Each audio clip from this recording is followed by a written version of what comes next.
We got to figure out a way to be able to jump on stories a little quicker. So the Olympics thing happened, and we saw tons of responses. So we're going to talk about the Olympics, Last Supper, maybe honing in on the question, can Christians get offended?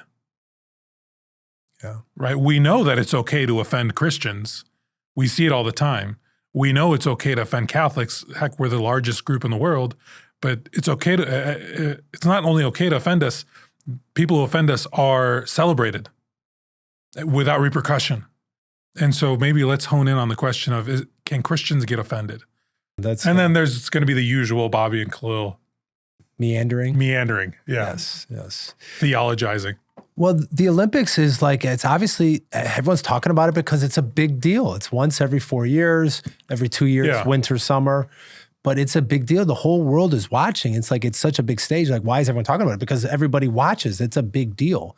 So I think that's, some people took this as opportunity to seize the, unearned valor of this whole thing and to make it all about themselves. And that's what the fall of Satan and pride is. Like, all these people who have trained and put so much hard work and effort into being athletes, and to celebrate them and their hard work and the competition and what makes us great, and people who have really nothing to do with the whole Olympics have stolen and made it about them, about some perversion and fetishes and drag shows and all these things. It's like, and you feel bad because I know I haven't been watching it. I may see some clips here and there, but I love watching some things, but I'm like, I'm not going to turn on Peacock and put my TV on it so they get credit for, how many viewers or things like that. So unfortunately, a few people can really turn the whole thing. So if you don't know what has happened, that this opening ceremony, they mocked— Which by now everybody knows. They mocked the Last Supper. They had, and they try to walk it back. It wasn't the Last Supper, Bobby. It was the Feast of Dionysus. Yeah, you didn't know? Yeah, it was very, no, it was definitely the Last Supper. The way, when you zoom back in, you see that, the lady who's sitting in the middle, heavyset woman with a halo on her head. What's her name? Barbara Butch? Butch? Yeah, Barbara Butch. Yeah. Okay. And she's a self-proclaimed activist, and she herself on her Instagram said this is the new gay testament, and then she has since deleted it. Yeah. Since this whole thing is, but she was, and that wasn't the worst of it though. I mean, it's pretty bad, but to have children, and then right behind the guy was a guy with his genitalia basically hanging out. It's like some grooming type stuff that's creepy and gross, and it's just sexualized. Yeah, it's okay. I see. Yeah, okay. You think it's funny tongue in cheek, but like kids and grown men being, in fetishes and stuff, it was really turned my stomach. It's really made a firestorm all over the world of Christians, Catholic, non-Catholic, bishops. Everybody was weighed in on why it was bad. Like, even Muslims, I think Iran came out and said it was bad somehow, like on X. It's like, even they're like, that's a line too far. Yeah, and just going through X the last few days, I saw a post from Emmanuel Macron, the president of France, and it was a simple post like, what a week, what games, this is France. So I'm like, okay, if this is France, and you look at the opening ceremony as it was displayed, what values are you trying to promote in this display of your culture? Yeah. If this is France, what is it that France stands for now? You're known as the eldest daughter of the church, right? Throughout all of history, great saints have lived in France, worked in France, taught out of France. Great saints have come out of France.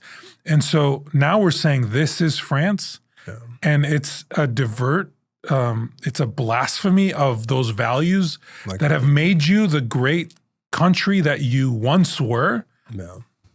What does that mean? What are you promoting? 1796 is where we start to see the modern Olympics start to arise again in France.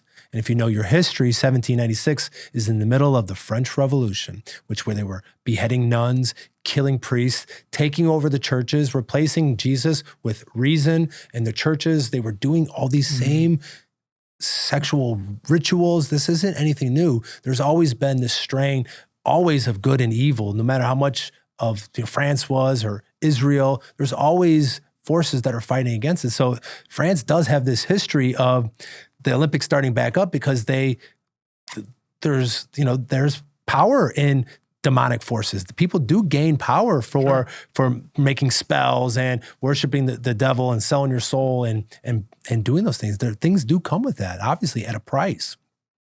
But France has a lot. Tell us, we don't fight against men. Yeah, we fight against powers and principalities. Yeah, and that's exactly what's going on. So we shouldn't be surprised. Everyone's like, "Oh, the Catholics, you're all clutching your pearls." I'm like, "No, we're just tired of it, and it's gross." And when you bring kids in the middle of it, it's like enough. Like this is about athletes, and you mocked our faith, you made it a joke, and it's like you're drawing attention now away that the Seine is full of, they can't even do any of the swimming or triathlon in the water because it's so polluted. It's always like, what else is going on? Why are they trying to draw our attention off certain things? Like everyone's talking about this, but watch what's going on over there. That's what I'm always worried about.